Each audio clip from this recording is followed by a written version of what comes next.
Hi, and welcome to CryptoBiography. This is your host, Brandon Starr. This is episode 231 of CryptoBiography, and I'm just calling it 10 years of podcasting, because that is what I am celebrating this week. We had the 10th anniversary of UtiniCast, and between the 427 episodes of UtiniCast and 231 episodes of CryptoBiography, we're over 650 podcasting episodes for me between those two. And I've guested on a few as well, but I'm just talking about the ones that I've actually, for the two podcasts that I actually co-host / host. And it's been a great 10 years so far. I'm still enjoying it. We're still going to keep going on both of these. I'll talk more about what I'll do with the stories and so forth in a minute. For the UtiniCast, it was a long time coming. Not really a long time coming, but podcasts were becoming a thing, and I kind of just caught the bug. I had sent in some various things to a couple of different podcasts, especially ones about World of Warcraft, which was the MMO I was playing at the time.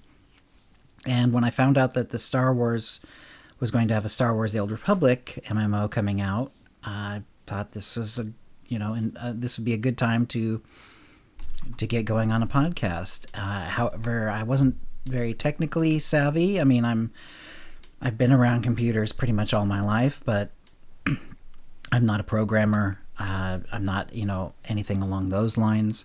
I'm just a reasonably well-educated user is like the best I can say. So I didn't know how to set it up. And so then I talked to one of my online friends. T.O. is his online nickname. And we ended up making the podcast together. And he is actually technically savvy. Like, he can actually make websites and do all kinds of things. And he had to move on. Life got busy for him, and he wasn't able to still do the UtiniCast. So I've ended up getting other co-hosts, a couple of them. Now I'm on my third co-host. Kitty is a great guy, a lot of fun, and really good at being a co-host as well. And that was wonderful. And then I decided, I probably would have just been doing that one, but then my wife passed away in 2015, in December of 2015. And all of a sudden it's like, it made me just, something like that, it just makes you rethink like your whole life. And what I had realized was that I could do more, especially creatively. Like, I've been interested in being creative in some manner for, most of my life, since I was a kid. And I did end up in college, when I took my English degree, I did, the emphasis was on creative writing. And so that was there. And then, but I found over the time that I had a very difficult time actually like maintaining like momentum. Like, what I needed in order to write or to be creative really essentially was an accountability person helping me, essentially, is what it boils down to. Like, it'd be great if I was just sorry, I don't know why my throat's acting up.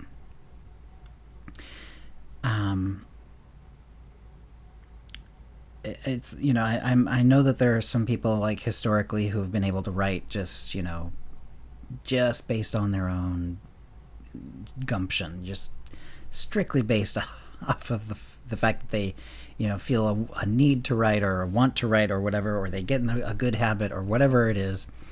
And that's sort of like how a lot of people did write historically.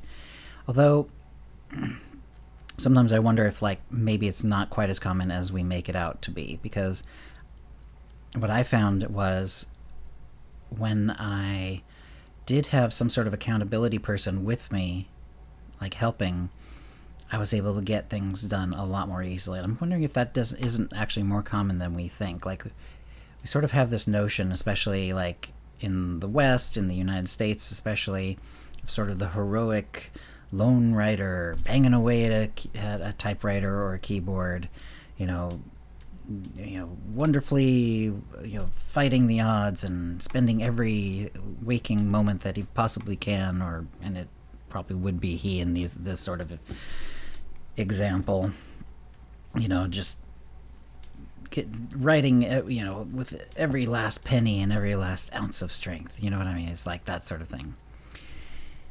And over time, it took me too long to figure this out about myself. But for example, if I was being creative with like Dungeons and Dragons and we were going to then I would, the fact that I had like games coming up that people were expecting, some sort of story, some sort of setting and so forth. And that was enough to make me accountable and make me do it. And a couple of times over the years, I did write a couple of sort of like novel length stories. And both times I had someone in my life who I was, basically accountable to. It's like, okay, I'm going to write. I decided at these two different times, because I had an idea in my head. It's like, okay, I'm going to write and I'm going to give you this, what I write. And in this case, this is kind of back in the day. So it was once a week. And I'm just, and it didn't even matter to me if they read it or not. Not really. I mean, like, I guess I kind of would have preferred it, but it really didn't matter. The whole point was I was accountable to them. I had set up an expectation for myself that I would write, and have something for them every week. And that was enough to keep me writing.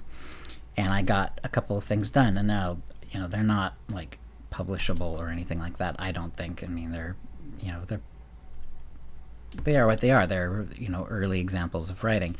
And to really get better, I would have had to do that more times than I did. But still, they were at least readable. They were legible. They had a story. They had characters. They weren't completely, unreadable or awful. But then, because I wasn't doing this on a regular basis, I would stop that idea, and then I would just kind of like go on with my life, and then I just wouldn't write for like years on end again. So like after college, obviously I was writing in college because of the degree, to get a degree, and that makes sense. And then, like I did one sort of in the mid 90s, and I had another one right around the turn of the century. And then I was then a father, and it's like I just didn't make myself do it again, or I didn't have the ideas, or whatever it was.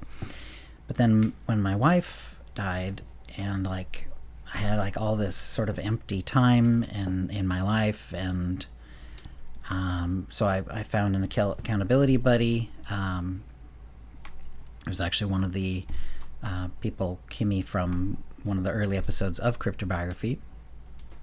And for a while, I was just sending her stuff every week. And that worked for a while. And it sort of, after like a year or so of doing that, I mean, I don't think she read very much of it. I think she did read some of it, but I'm not sure how much of it she read, actually. But it doesn't, again, it didn't matter. The point was I was writing again, and I was now doing it regularly. And I sort of felt the need to do a podcast. And so I started off as, an interview podcast. That's what like the first 50 or so episodes are, for the most part. And that worked fine for a while, but because, I sort of ran out of people sort of in my transom, who are coming in over the transom, to actually do an interview with. And so I went back to the other idea that I had when I formed CryptoBiography. It's like I was of two minds of whether I should do this like more the biography style or more the fiction style. And I started with the biography. And it was fun. And there's I'm very proud of some of those episodes. I think I've had some interesting talks with some interesting people, and found out some things about like life that I just hadn't thought about or didn't know or whatever. And I think they're well worth listening to. But again, because I was like sort of running out of people to talk to, I was having to fill it all in with like the movie things. You know, if you go back to those episodes, you can see, okay, he's like, there's fewer and fewer the interviews because he's like running out of people to talk to.